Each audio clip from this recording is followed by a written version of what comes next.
Doomsday Clock issue, of course, the main event. It's always the main event when an issue of Doomsday Clock comes out. Boy, We are 2/3 through this book. We are. Finally. Yeah. It's Yeah. only taken a year. Issue 8, we got 4 more issues left, and it feels like we're kind of ramping up into, I don't want to say the end game, but it feels like it's finally blossoming into what it is, if that it makes finally sense. feels like a DC event. What you're saying is, before...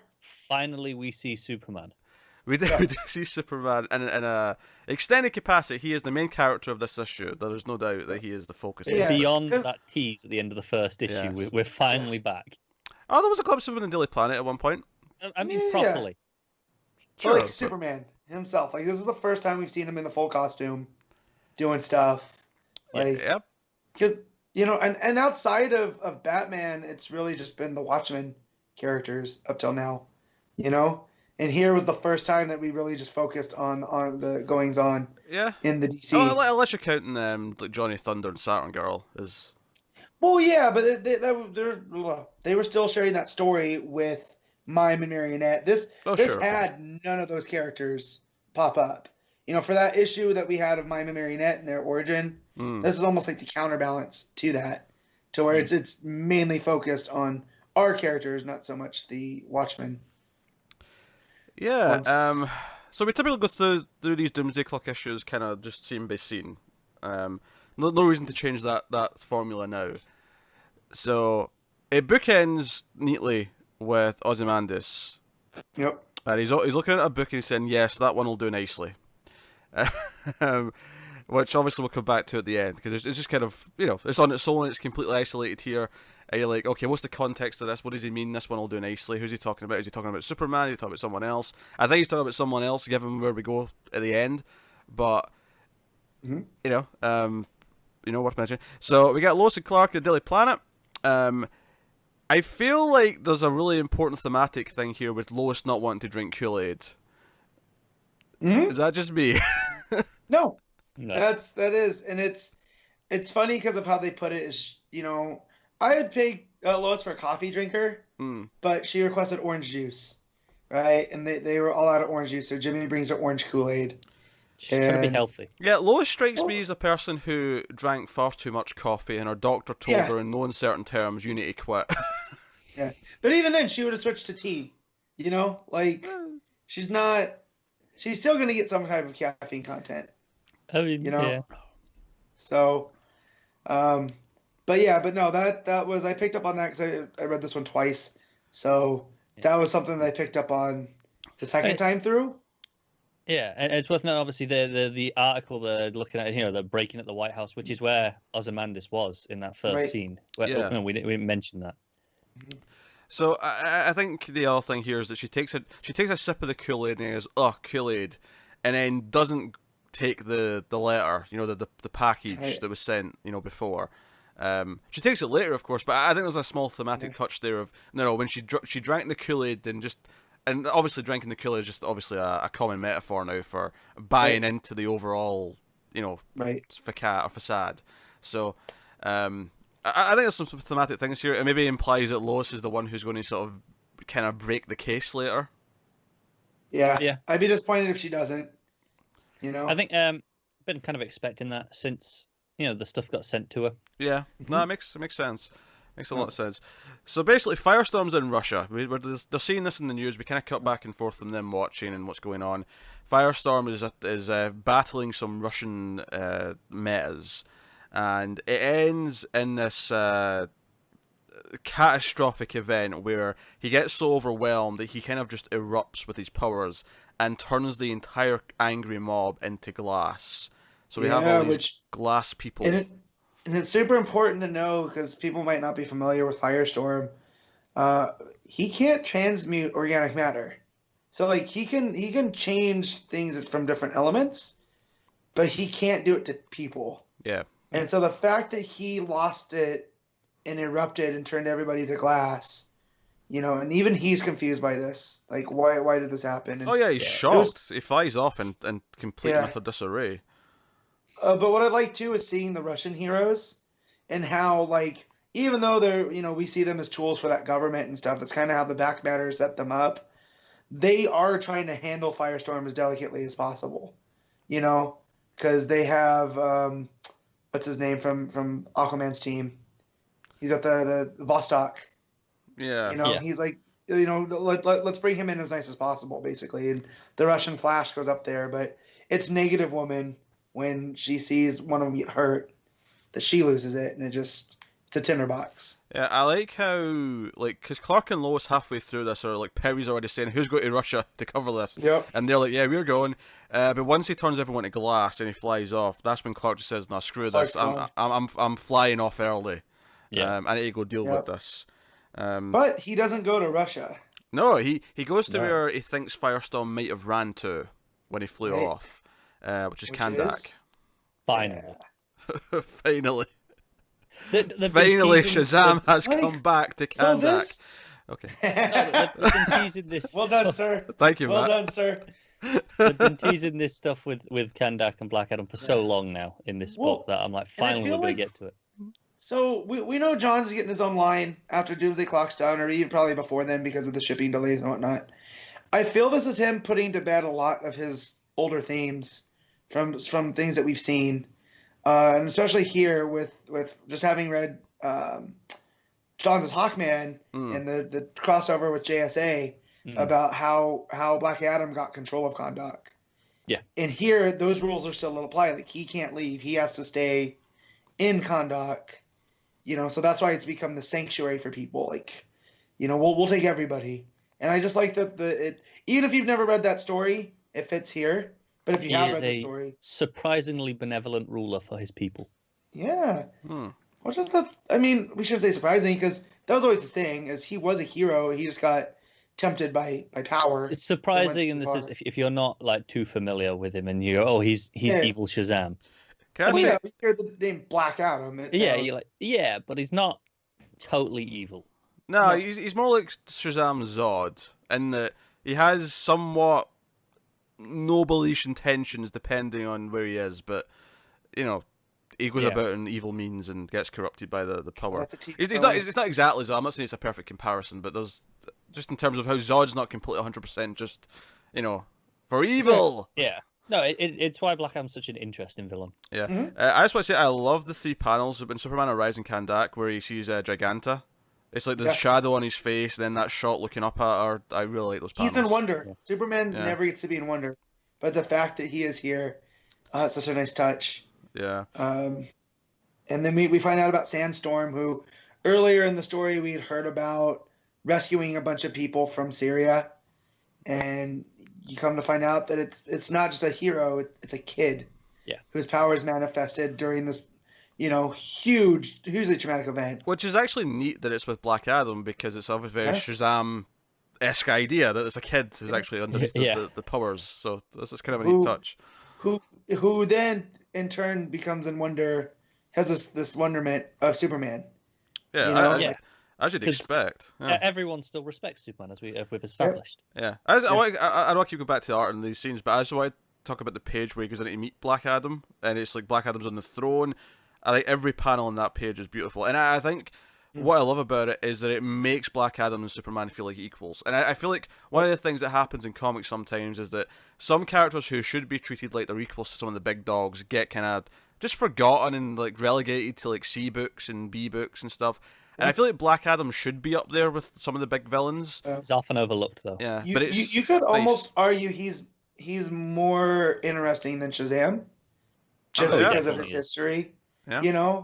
And so so the fact that he is an equal and just like he's the polar opposite. He has all the strength of Superman and all this other stuff, and he rules a country. Well, Superman's in hiding, basically acting as a reporter. Yeah. As a citizen. Pacing of that page is fantastic. So you've got Adam standing up, like because he could stay sitting on his throne and be like as a show of power, but he doesn't. Right. No, he stands up as equals and he offers his hand out, and there's just that panel of Superman staring at it like, okay, do I? Hesitation. Yeah. I think some of the best see when comic book nails pacing and the best comic book art will. Obviously, writing's a part of that as well because the writer has to know to just let the artist do his thing or her thing for the page or whatever. Is it's when it does feel like you're almost watching a movie, because you get the length of the shots, you get where the cuts are, you get, that big shot of him sitting in the chair on the throne. You get that big wide shot. You understand the pacing as it moves to Superman walking in. The it's close-ups. Notable that top panel is wider, right? So it's establishing shot. Okay, that it takes longer than the individual panels that are going on, and it gives you this sense of the big room as that he's sitting in. That this throne room is huge. So it's really simple, but it's really smart, and it's something to call out when you see it. And it comes from too that Johns and Frank have worked together so often that I'm sure they have a shorthand. Oh, definitely. So they're both working on all cylinders here. Like, hoo-wee. Yeah. So Black Adam's like, no, Firestorm's not here, but he is welcome. When you find him, he is welcome here. Is basically the sort of the point he gets to. And then we go to a scene at the Daily Planet with Lois, and this is where she picks up the envelope. Now, I correct me if I'm wrong. Did we know who sent this? Because in my memory, I assumed it was New Rorschach, right? Me too. I think we all assumed that at the time. Yeah, but we based don't on actually where know. it was in the book. That's fair, yeah. I don't think we ever saw him do it. I think we just saw a hand. So he's still very possible, but he could very well be someone else.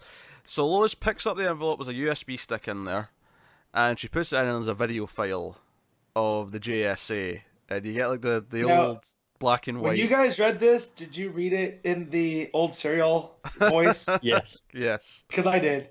Yes. Yeah. And on my second read through, I read it out loud, and I got looks from my wife who's trying to watch TV. I was like, "Oops, sorry." I just got very excited. Do you know, I love that Lois did the art on Lois's face. I mean, before it gets to the GSA, she's just like, she looks kind of like bored and just dumbfounded. As why has someone sent me this? What is this crap? The bit where she's doing it is going saboteurs, spies, fascists. And she's like, what is this?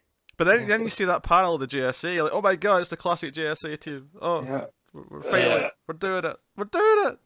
Kind of. Oh my god. But so Lois actually says the line, "Who the hell are the Justice Society of America?" So now that she's asking that question, now that Lois has got the scent, I expect trails to be led. So Superman finds Firestorm, and Firestorm is desperately trying to turn a child. He's clearly like, I don't want to say kidnapped, because that's not really what's happened here. But he's grabbed one of the glass figures, one of the kids, to try and. Although if I was playing this smart, I'd have taken an adult, because if something goes wrong and you kill the kid, you'll feel worse. Try an adult first. Yeah, but I think it's easy. Well, that's a lot coming from Pete. The kid. Yeah.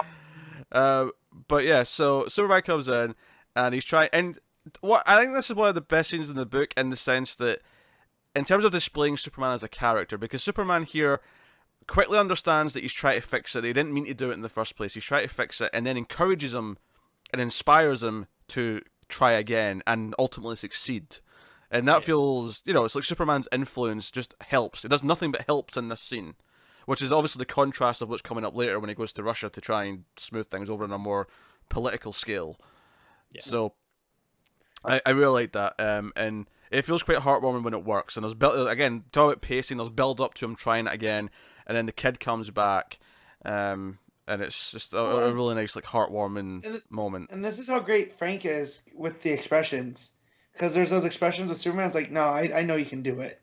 And then Ronnie, he goes from being like this basically a scared kid himself, to like, yeah, I can do it. Superman believes in me. Yeah, he's got a tear coming down his cheek at the end of the scene, and he says, "The professor says thank you too."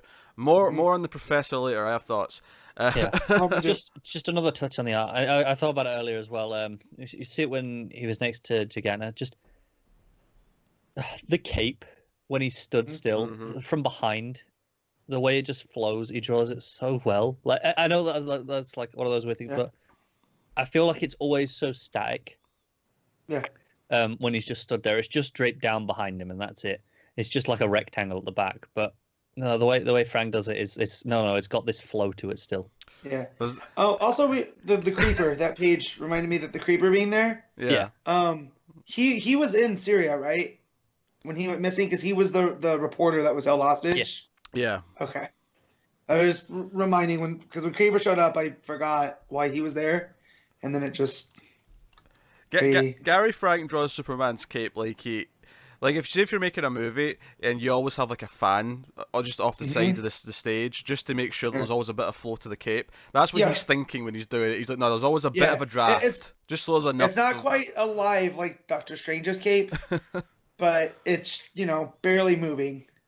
It's just enough that it feels like there's natural movement to it. Like every time he moves, it doesn't just hang still behind him, which I feel like you usually see. Yeah. And what's notable is the next scene is actually kind of the last scene in the book. It obviously cuts to some reactions from other people as we go, but there's less scenes in this issue than there has been typically. But they're all big scenes. They're big notable scenes. This is not a complaint. It's just an interesting observation from a structural point of view that this one chooses to focus so much into this one big final scene in Russia. Well, I feel this is the second act break, right? Yes, So that was the end of the second act. This is where leads us things there. are starting to get bad, like really bad.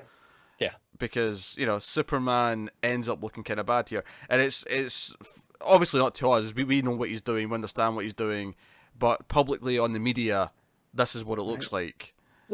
So here's my one issue with this book, and I know what Johns is trying by tying it in to real world stuff. Oh, so Putin, you don't like Putin's here?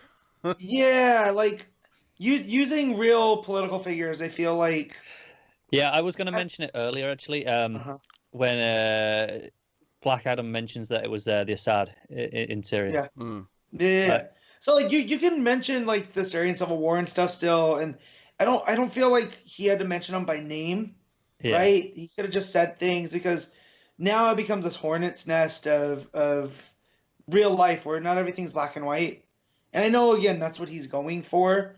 But then when you use actual Putin and you name drop the prime minister, I'm not even going to try to say that Russian name, but I just feel like we could have had stand-ins, and the story still works. It's kind of a tricky thing to answer, because obviously he's made the conscious choice to use real names. He's wanted to do that, and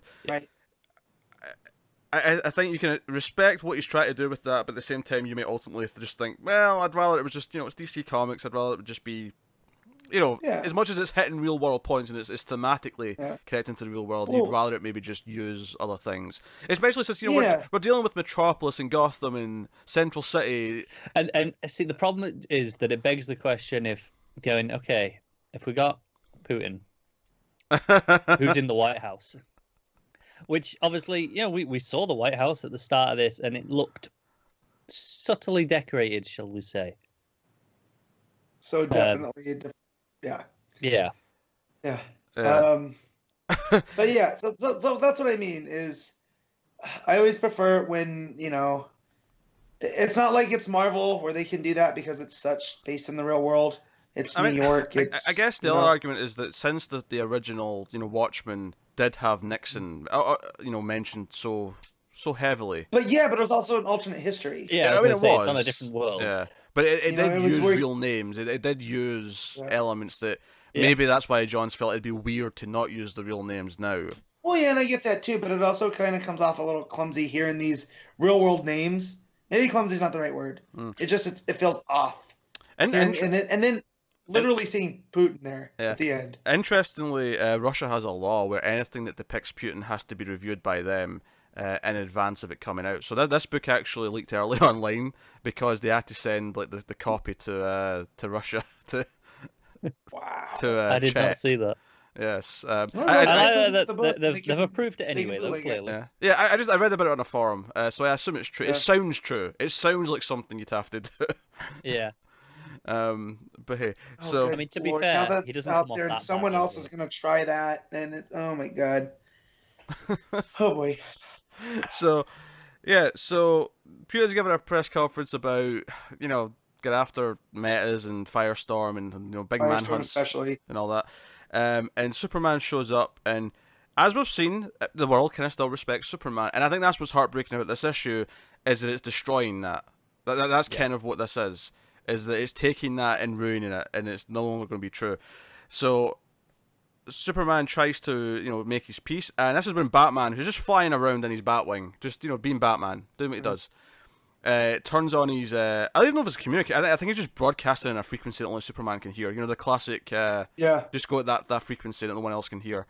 And he tells him to shut up and stop talking. He's like, "Don't take a side, Clark. This is not a good idea. You're outside of this right now. Don't do it." And he does. He's like, "No." And obviously, I don't think anyone reading this book disagrees with what he says. It is the right thing to say. And I completely disagree with Batman on here, too. Well, this is the thing. I don't think Batman disagrees with him. I think Batman just knows what the fallout of this is going to be. Yeah, Batman knows where this is going. He's like, "Hey, I understand that too. You're more useful as a figure that still has respect, rather than dragging yourself into it and kind of ruining that image. One last because now Superman is now the head of one side instead of being this neutral thing in the middle that can maybe, placate. Right, broker, be diplomatic and whatnot. But I think this tips our hand of how each of our personalities are different. Because I look at this and I rush into things, right? So of course I'm like, oh yeah, no, Superman, yeah, I did the same thing. But Superman's not someone who rushes into things. I think part of the point of this is that Superman feels the need to step in here, and from a logical point of view, from strategic point of view, he shouldn't, because of what it's going to do to the overall conflict or the overall political battle. Well, because he stepped right into the puppet master's hands here. Well, obviously we're going to talk about how he's been manipulated here in a second, but because ultimately what happens here is Firestorm shows up with a kid. The military just opens fire on him. Superman obviously jumps in, takes some bullets, so on and so forth, and then a stray bullet hits one of the glass people. There's the crowd of glass people who are still standing there, and they die. And the shock in Firestorm's face when this happens, and then the Russian metas then start tackling Superman. And then one of the Russian tanks smashes into one of these people. And this is when Superman's like, "No, you're killing these people." So he starts stopping the tanks. And then all of a sudden we see on the news, it's like, Superman's attacking the military. He's attacking the Russians. Does look like that. It does look like that. Even Lois, in her pajamas at home, is like, "Oh God, Clark, what are you doing? This looks bad." Yeah. This looks really bad. But see, I would expect Superman to do this. Like you couldn't let him stand by if no, Matt, we're not disputing that we would expect this as well. I know. But even the people, if I'm a bystander in the DC universe and I see this is going on, I don't care how much propaganda. If I believe in Superman, then yeah. But are the people watching this in the news at home, are they seeing a tank smash into a civilian? No, right. They think it's just dead glass people already. Yeah. Right, but even then, you would expect Superman to stop that and have respect for the dead, at least move the people out of the way. It doesn't gel with this, I don't know, maybe I'm too close to Superman. I would be Bibbo, right? So, I don't know. Because the point is here is that for the extremists on the other side, all of a sudden Superman is the enemy. Superman is now the poster boy for everything that they fear. That it can be. It's almost like a reversal like Man of Steel, where the manipulation here is to take Superman and then turn him into the Man of Steel version of him. And be like, no, now you can fear him. Now you actually have to. And it's not his fault. Superman, we know he still is standing up for what he believes in. Unlike Man of Steel, it feels earned. Oh yeah, sure, right? Absolutely. So yeah, wow, that's a piece of subtle genius by Johns there. And then the fighting keeps going on. Superman's trying to calm down Firestorm, and Batman's reading signatures, energy signatures. He's they're spiking, and Superman's trying to calm him down, and then he just yells, "It's not Firestorm," and then blue flash of light. Lois drops her coffee. She's drinking coffee. There you go. She's still drinking coffee. Yeah.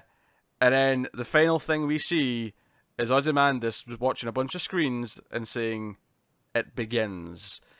Now, the variant cover for this is very telling, because the variant cover for this is both Superman and Dr. Manhattan as puppets, and it's clearly Ozymandias' hands that are puppeteering him. So when he says it's not Firestorm, my thinking here, now I could be wrong, there's lots of potential things here. We never actually get to hear Professor Stein, and I think the voice speaking to Firestorm, speaking to Ronnie, I think it's either Manhattan or Ozymandias. The blue energy signature tells me it's Manhattan. Yeah, I'm leaning towards Manhattan, but Manhattan is somehow also being manipulated by Ozymandias, which I then think means that whatever's happening in this book is Ozymandias has a giant plan, just like the original Watchmen, to try and fix things through some ridiculous strategy. Catastrophic event. This is what's really interesting to me, because that's what my first thought was too. But this was going on before Ozymandias even arrived. He's just piggybacking onto the situation. Yeah, right? but that's Ozymandias. He looks in and goes, "Oh, Yeah. John, you've made a mess. I'm gonna have to clean this up." Right. So that's what he's doing now. What I mean is, all this stuff with the Superman theory, all of that. Oh yeah, I don't think of Ozymandias set all that up. Like you say, that was already going on. Yeah. I think this here though, I think the pitting of Superman in Manhattan is Ozymandias is doing, at least right now, and I think what's going to separate this from Watchmen as a story is that unlike Watchmen, our heroes are going to figure out what he's doing and stop it before it happens, as opposed to Watchmen where Ozymandias' plan went through and millions of people died because of it. And that in turn is going to prove Dr. Manhattan right, that there is good in people no matter what, because of the heroes being able to pull together. Yeah, I could see it.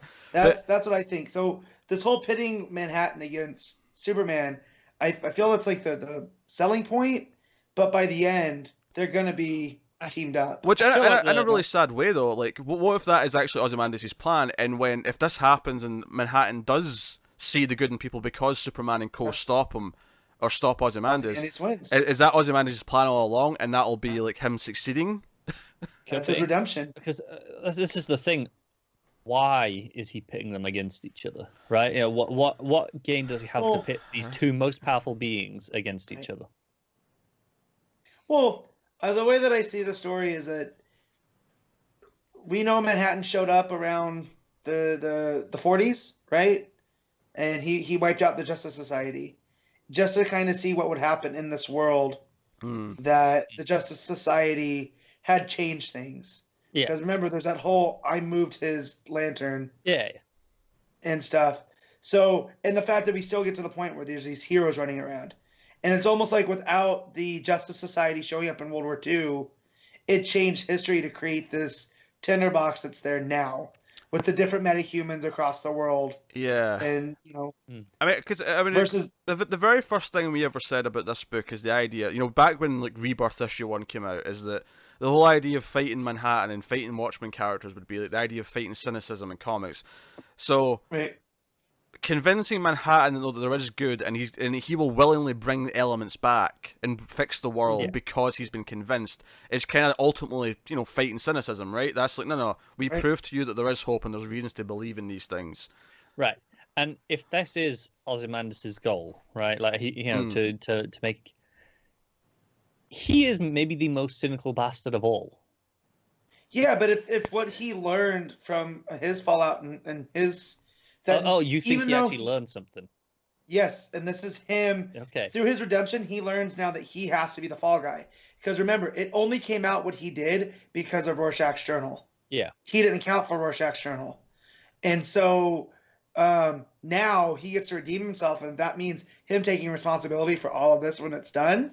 And even it costing him his life, he's fixed one world at the cost of his own. Yeah, and this is why I think that it's potentially him that sent Lois the material rather than Rorschach. Yeah. I could totally see that being the case, because if this is all part of his master plan, if he wants her digging around in there. Yeah, because what is it to Rorschach that the Justice Society existed? Like those names don't really mean anything to Rorschach, But to Ozymandias, who sees the bigger picture throughout all of this, he seems to have it figured out. And if so, where did he find the footage? Where does it come from? Right, exactly. He must have gotten it from Manhattan, because Manhattan can, he's a walking TARDIS, right? Like he can go back and forth in time and space and whatnot. So, he is kind of the Deus Ex Machina here. He is God from the machine. Like, what if this whole mission is Ozymandias just trying to prove to Manhattan that there's a point in trying? Yeah, could be. I mean, that could be it. It could be more complex than that. I mean, maybe the variant cover's misleading, but given that it ends with him saying it begins, and I assume at the start then with the book he's picking Firestorm. Firestorm's the puppet that's going to trigger this. Yeah, because he already has issues with Prozar and the USSR or USSR. That's jumping back to the 80s. It's Russia. Yeah. I like this issue a lot. I think this one was probably the most focused issue. I mean, I suppose the Mime and Marionette issue was really focused as well, actually, in terms of it was just them. But yeah, and you had the Rorschach issue. Sure, I think what I mean though is this is a really focused issue. That's not. It's not about flashbacks. But no, what I'm saying is it's focused, but it's not about flashbacks to a specific character. It's focused in that it's just this event and the leading up to it. In present day. It was really good. Like, this is what comics are about in 2018. I feel like it's this. It's. I don't know. I don't know if it's just I'm such a continuity nut, like seeing all these pieces that John's kind of kickstarted in Rebirth that are now coming to a head now, 2.5 years later. Like, yeah. More than that now. It's a boilerplate attention. Like once Superman starts speaking and Batman's telling him to shut up, to the actual conflict starting, to Firestorm exploding and Batman yelling, "It's not Firestorm." Which I think that sends shivers down you. It's like, wait, what?